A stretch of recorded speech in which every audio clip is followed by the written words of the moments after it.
Vous informer, c'est notre devoir, mesdames et messieurs. Bienvenue à ces nouvelles sessions d'information sur Riptide Télévision.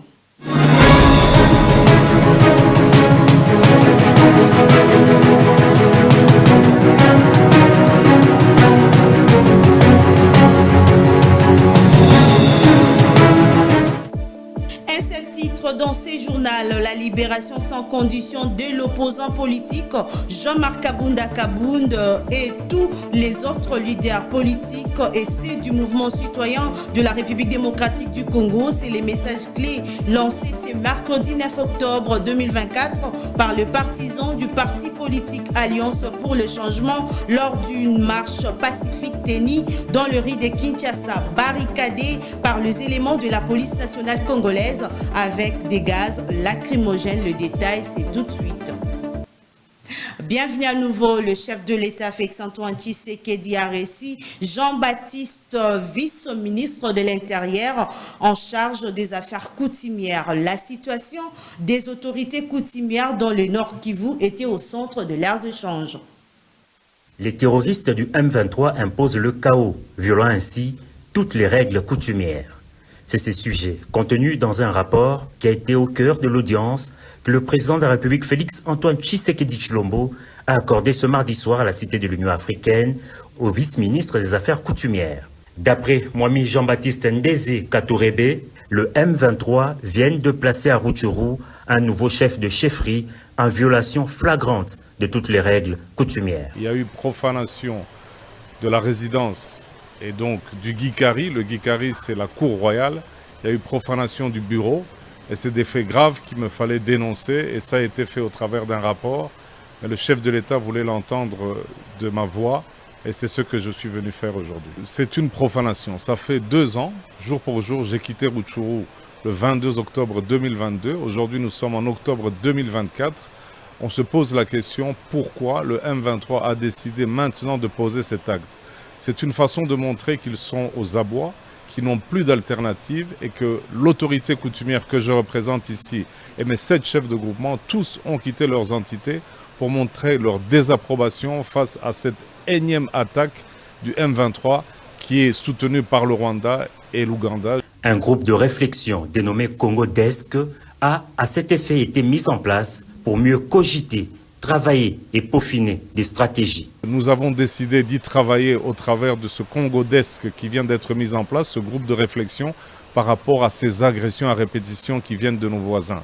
Et donc dans un premier temps, il fallait communiquer et montrer très clairement que le gouvernement est solidaire derrière le vice-ministre que je représente ici et que le soi-disant chef coutumier qu'on a placé à Rutshuru est un chef de pacotille qui ne sait plus comment se comporter et donc le Rwanda et l'Ouganda se trouvent coincés du fait qu'aucune autorité coutumière n'est derrière eux pour leurs macabres besognes qu'ils sont en train de réaliser dans les chefferies du Bouicha et de Massissi et d'ailleurs. Des stratégies qui vont trouver appui sur le vouloir vivre ensemble qui caractérise encore et toujours le peuple congolais. Restons toujours à la présidence.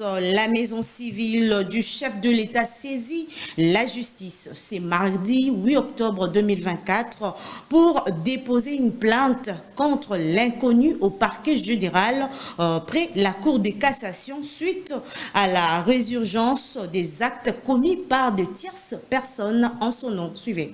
La maison civile du chef de l'État, Félix-Antoine Tshisekedi, a déposé ce mardi 8 octobre 2024 une plainte contre l'inconnu au parquet près de la Cour de cassation suite à la recrudescence des actes délictuels commis par des tiers en son nom. D'après l'avocat de la maison civile, ils ne doivent plus continuer à accepter qu'on porte les discrédits sur la maison civile, mais aussi au-delà sur le chef de l'État, Félix-Antoine Tshisekedi.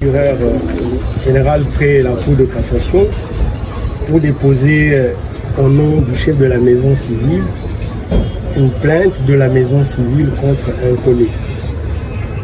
Pourquoi la plainte? Parce que depuis quelque temps, et vous le savez bien, il y a multiplication, recrudescence d'actes délictuels qui sont commis par des tiers, mais au nom de la maison civile. Le tout dernier acte, c'est le document que vous avez vu en ligne en fin de semaine passée, qui ressemblait à une correspondance on a simulé un courrier au chef de la maison civile adressé au secrétariat général au développement durable, je crois quelque chose comme ça, pour recommander deux messieurs à l'affectation, et le document présentait ces deux messieurs comme neveux du chef de l'État. Alors que ce document a tout faux, que ce soit dans la forme, que ce soit dans le fond, dans le fond. Le cachet, c'est un faux cachet. La signature n'est pas conforme à la signature du chef de la maison civile. Les deux messieurs qu'on recommandait ne sont connus ni de la maison civile, ni de la famille du chef de l'État. Dans un communiqué de presse, la maison civile a évoqué la plus récente illustration qui est la publication sur les réseaux sociaux en fin de semaine dernière d'un document qui a soulevé la clameur publique datée du 27 septembre 2024 et assimilé à une correspondance du chef de la maison civile, du chef adressé à Madame la directrice des ressources humaines du secrétariat général de l'environnement et développement durable. Dans un autre chapitre, le vice-premier ministre, ministre de la Défense nationale, Guy Kabongo Mwadianvita est arrivé ce mardi à Bouta, chef-lieu de la province du Bas-Tuélé, pour une visite de travail. Poursuivant son itinérance dans la Grande Orientale, le vice-premier ministre, ministre de la Défense nationale, Guy Kabongo Mwadianvita, est arrivé ce mardi à Bouta, dans la province de Bas-Tuélé.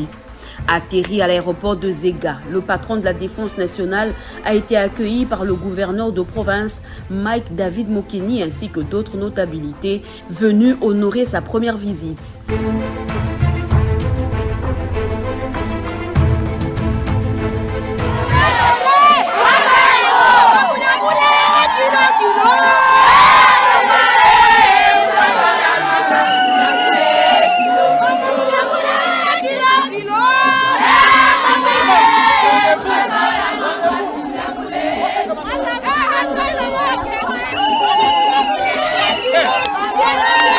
Face aux incursions répétitives des rebelles étrangers dues à la porosité des frontières avec l'Ouganda, le Centrafrique et le Sud-Soudan, le patron de la Défense nationale a tenu un comité provincial de sécurité en présence de différents acteurs de l'appareil sécuritaire de la province.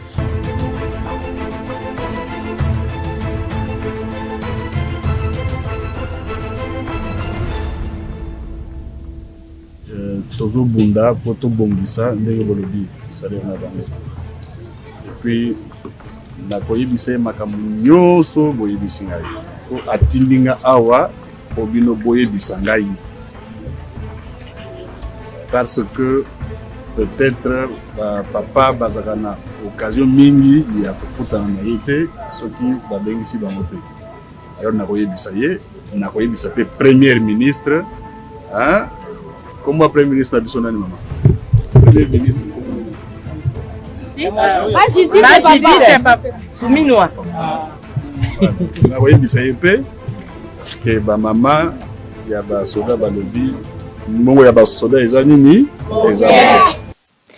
Le haut-commissaire des Nations Unies des droits de l'homme s'est exprimé au cours du dialogue interactif renforcé sur la situation de droits de l'homme en République démocratique du Congo en Genève en disant « Les habitants de la République démocratique du Congo sont épuisés par la violence, les conflits et les horaires de leur vie quotidienne. » Suivez. Mr. Vice President, Excellences, la situation des droits humains en République démocratique du Congo continue de s'aggraver sous nos yeux.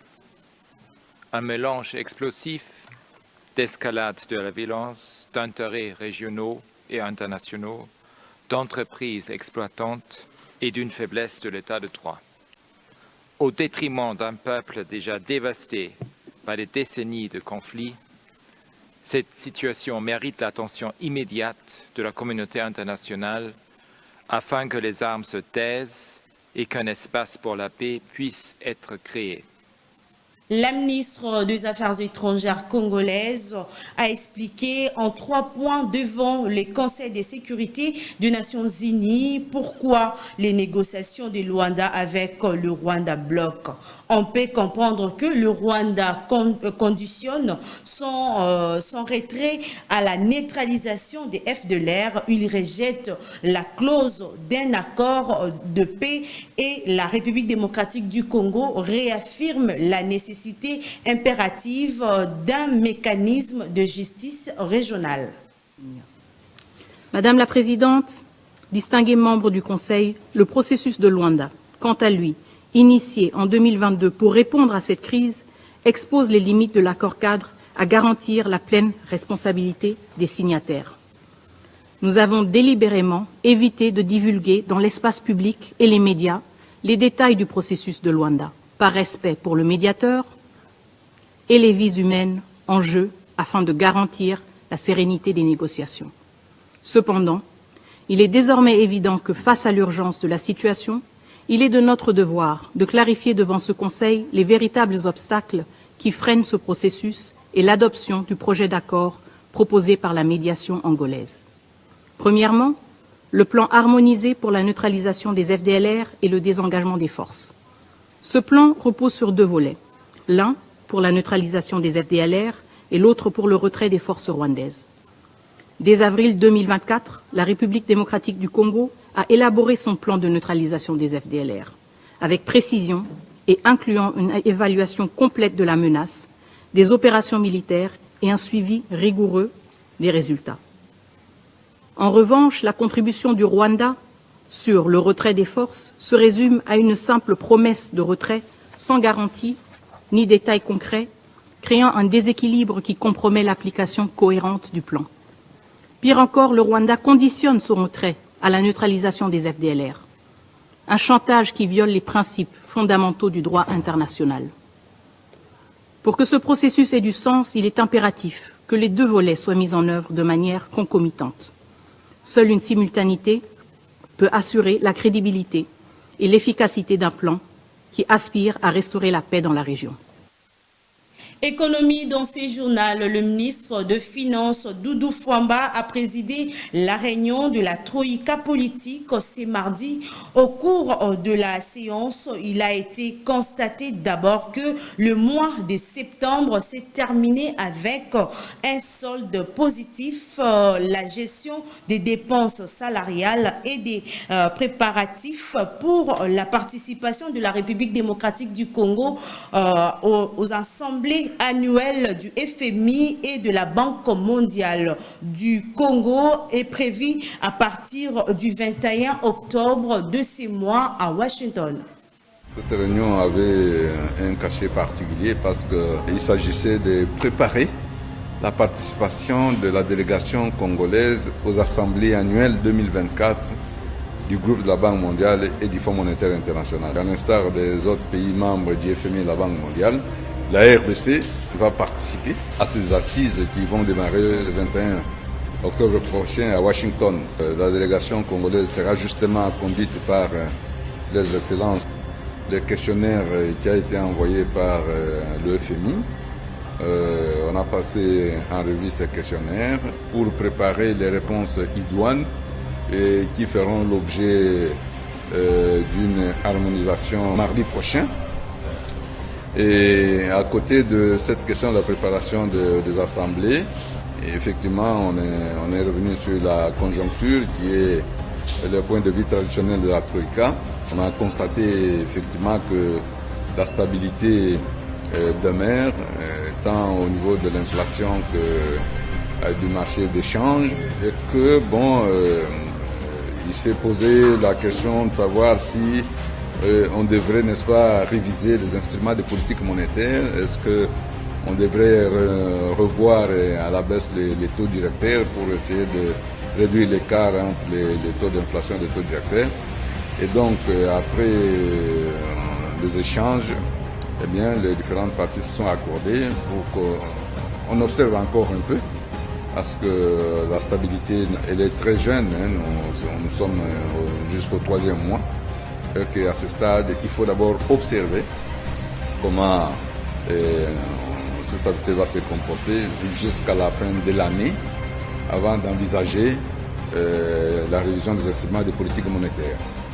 Alors, on a également passé en revue la situation des finances publiques et là-dessus, on a constaté que le mois de septembre a été clôturé avec un...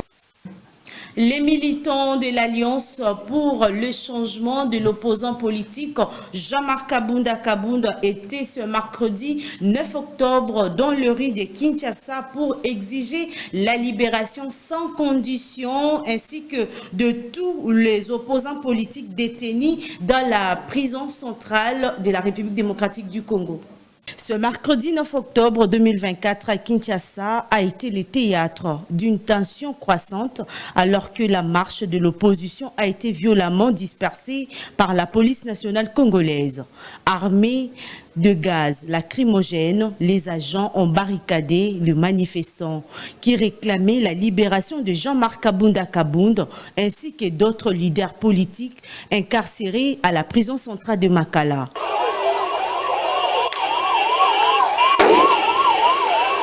Organisé par l'Alliance pour le changement, le parti de Jean-Marc Kabunda, cette initiative a reçu le soutien de plusieurs mouvements citoyens. Les manifestants ont exprimé leur colère face à la détention des opposants et à la répression croissante de voix discordantes dans les pays. Nous sommes venus pour exiger la libération de tous les prisonniers politiques, notamment l'honorable Jean-Marc Kabunda Kabunda, le président national de notre parti politique. Que temps de sauver les bateaux Congo,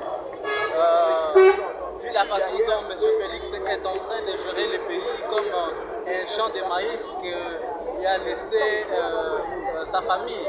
Le Congo appartient à nous tous, nous ne pouvons plus tolérer que notre pays puisse encore être plongé dans les gouffres. Donc ça nous prendra beaucoup de temps de pouvoir reconstruire ce que M. Félix est en train de détruire aujourd'hui. C'est pourquoi, sous l'autorisation de la Constitution, nous nous sommes dit que nous devons descendre dans la rue pour revendiquer la libération de tous les prisonniers politiques détenus dans la prison de Makala. Pour rappel, la date du 9 est choisie par le militant de l'Alliance pour le changement de revendiquer pour exiger la libération de Jean-Marc Kabunda sans condition de leader politique détenu dans les prisons centrales de Makala par le gouvernement en place. Sport dans ce journal, Coupe d'Afrique de Nations Maroc 2025, éliminatoire 3e et 4e journée. Les Léopards de la République démocratique du Congo ont débuté le rassemblement le 6 octobre dernier pour la confortation prévue respectivement le jeudi 10 octobre 2024 à Kinshasa face à la Tanzanie au stade des Martyrs de la Pentecôte. Dans ce journal, vous suivrez les réactions de quelques supporters qui réagissent à nos micros. Après les 2 premières journées, le Congo est leader du groupe avec 6 points après ses succès face à la Guinée et l'Éthiopie. La rencontre de la 3e journée interviendra ce jeudi 10 octobre. La République démocratique du Congo fera face à la Taifa Stars de la Tanzanie au complexe Omnisport Stade de Martyrs à 17h. Pour les supporters de l'équipe des Léopards, il tient à encourager les joueurs et estime une victoire écrasante. Bonne chance dans le Léopard, on a vu ça. Tous les bons joueurs. Moi, match bien. Pour ça, en tout cas. Tout à 3 points, tout comme à 9 points. Tout à moi, chance à c'est 2-1, selon ma pronostic. 2 buts à 1 à faveur de nous, les Congolais. Nous allons gagner les matchs.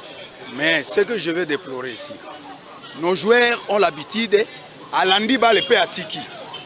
Ils ne savent pas se seconder entre eux. Au moins, on va jouer le Moussou, on va gagner dans le système de jeu Morobo. Ceux qui ont la balle, quel que soit la balle individuellement, l'individualité, vous devez avoir ses propres frères tout autour de toi. Parce que balle est pour Nyokayo. On les couille dans ma colo adversaire. Déjà, quoi dans ma colo et puis on avance. Et là, on a un coach, un joueur, un biseau, bah kangote. Pour la gagner match, bah bête système à pression. Aux hommes, dans 15 minutes à liboso na système à pression ceux qui va sali ba attaque wana ba sali pression Zambie to ko marquer ata débit na pression wana ozomona alors ceux qui bazui ba jemo ko ya lanterre ya kolala pongi banini wana match ozala kilo bon équipe ça bien bon ils ont une coordination na côté attaque na médiane donc il faut ébala na défense ça bien mais la coordination moko ya bien il faut entre deux médiane na ba attaquant ozomona balle ndenge zopesa maana puis système ya pression ndenge na zoloba basali penza ba tie pression penza Zambie penza 15 premières minutes à liboso wana okomona ndenge Zambie ba mela pema. Certains supporters demandent aux joueurs de placer un jeu d'équipe avec ses coéquipiers, ne pas être égoïste. Quant au coach Sébastien de Sabre, les supporters n'ont rien à lui reprocher car il fait du bon travail. Merci de nous avoir suivis. Ceci marque la fin de cette édition du journal. Le rendez-vous est déjà pris pour ce jeudi 10 octobre 2024. Tout le monde au Stade de Martyrs pour soutenir nos léopards.